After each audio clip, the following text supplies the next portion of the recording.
Kalau ada pertanyaan silakan. Tertulis dan sedikit aja, jangan banyak-banyak. Ada pertanyaan? Apakah betul dusta versi Syiah dibolehkan, bahkan dianjurkan? Sudah disinggung tadi bahwa dusta versi Syiah ini adalah kadzab. Itu adalah kedustaan di atas kedustaan. Mereka beralasan, berdalil, tetapi seperti biasanya mereka menyelewengkan makna ayat yang dimaksud, yaitu kalimat illa an tattaqu minhum tuqah wa yuhadzirukumullahu nafsah. Illa an tattaqu minhum tuqah, maknanya kecuali kalau kamu takut dari bahaya yang akan mengancam hidupmu. Artinya ini adalah ayat mengenai Amr bin Yasir, Ammar ibn Yasir radhiyallahu taala anhu, yang Allah Subhanahu wa taala menyatakan illa man ukriha wa qalbuhu mutmainnun bil iman, kecuali yang terpaksa dan hatinya dalam keadaan tenang dengan keimanan. Keluarga Ammar bin Yasir disiksa untuk menyatakan kalimat-kalimat kufur, kalimat-kalimat kafir. Ibunya ditusuk dengan besi panas dari kemaluannya sampai tembus ke mulutnya. Radhiyallahu taala anha, Sumayyah radhiyallahu taala anha, yang merupakan syahidah pertama. Wanita syahid yang pertama adalah Sumayyah.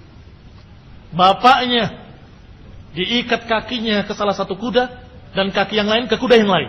Kemudian dipacu dua-dua kuda tersebut sehingga ditarik kaki kanan ke kanan, kaki kiri ke kiri, dan terbelahlah badannya.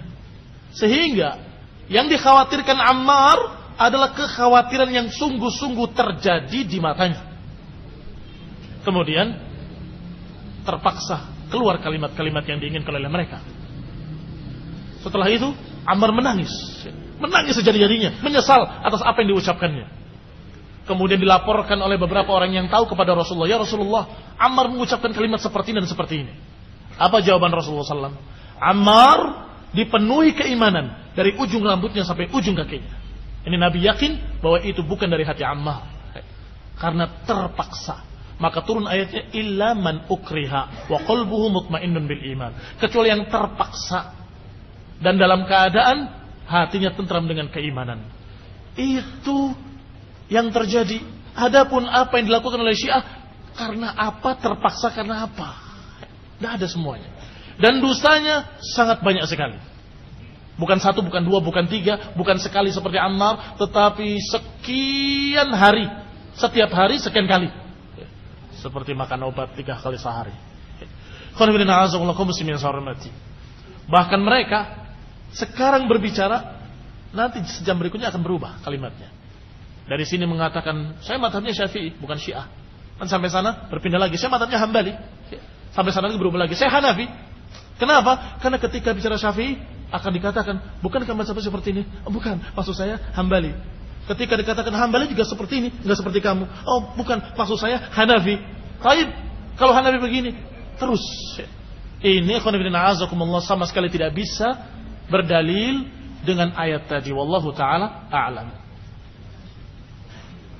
Kalau berdoa untuk berlindung dari bahaya Syiah, apakah ada doa yang dianjurkan oleh Rasulullah SAW? Doa yang umum banyak. Doa yang umum, yaitu ketika setiap kita berangkat safar, diajarkan Allahumma inni a'udzubika min an adilla au udal, an azilla au uzal, an aktiba au ukdzaba alayya. Ya Allah, aku berlindung kepadamu dari ketergelinciran atau menggelincirkan orang lain, dari kesesatan atau menyesatkan orang lain. Aku berlindung kepadamu dari kedustaan atau didustai orang lain. Ini dianjurkan setiap kita keluar rumah safar, kita berdoa dengan doa seperti itu. Artinya jangan sampai kita ditipu orang, jangan pula menipu orang. Jangan sampai kita tersesat dan jangan sampai menyesatkan. Jangan sampai kita begini dan begitu. Fa'il dan maf'ul dua-duanya jelek. Mudah-mudahan kita akan dilindungi oleh Allah dari penyimpangan-penyimpangan tadi. Dan masih ada lagi doa-doa yang lain sangat banyak. Rasulullah SAW mengajarkan agar kita istiqamah di atas tauhid was sunnah, istiqamah di atas Quran was sunnah. Adakah persamaan antara Sufi dengan Syiah? Persamaan ada, tetapi sesungguhnya kaum Sufi dan Syiah sangat berbeda. Sangat berbeda. Karena kaum Sufi masih memiliki sekian banyak, sekian macam-macam aliran-alirannya juga, tarekat-tarekatnya. Dan sebagian besar mereka terjatuhnya pada ghulu, pada syekhnya. Itu yang mirip sama Syiah. Sedangkan yang lainnya sama, sholatnya sama, puasanya sama. Itu yang saya ketahui, wallahu ta'ala a'lam. Apalagi kalau sufi-sufi yang terdahulu, yang dijuluki sufi, ternyata mereka masih ahlu sunnah. Jadi hati-hati, kalimat sufi ini sering diucapkan tentang sekian banyak ulama, tetapi sesungguhnya mereka masih ahlu sunnah. Cuma karena zuhudnya sangat terkenal sehingga dijuluki sufi. Seperti Ibnu Mubarak, seperti Fudail bin Iyad, seperti beberapa orang yang lain, rahimahullah, semoga Allah merahmati mereka. Mereka sesungguhnya bukan sufi, mereka ahlu sunnah. Hanya saja mereka dalam keadaan terkenal zuhudnya. Sedangkan sufi asalnya dari zuhud. Sehingga Syekhul Islam Ibnu Taimiyah menjuluki mereka bukan sufi, menjuluki mereka dengan zuhad, golongan zuhad. Zuhad kan bagus, na'am, asalnya memang bagus, tetapi ketika berlebihan itu yang jelek. Maka sebagian ulama membantah sufi-sufi yang ekstrim dengan ucapan sufi-sufi yang terdahulu. Ini ucapan Fudail bin Iyad, bahwa madhab kita, tarekat kita harus di atas kitab wa sunnah. Kalian sufi-sufi belakangan sudah tidak di atas kitab wa sunnah. Ikuti Ibnu Mubarak, ikuti Fudail ibn Iyad rahimahullah.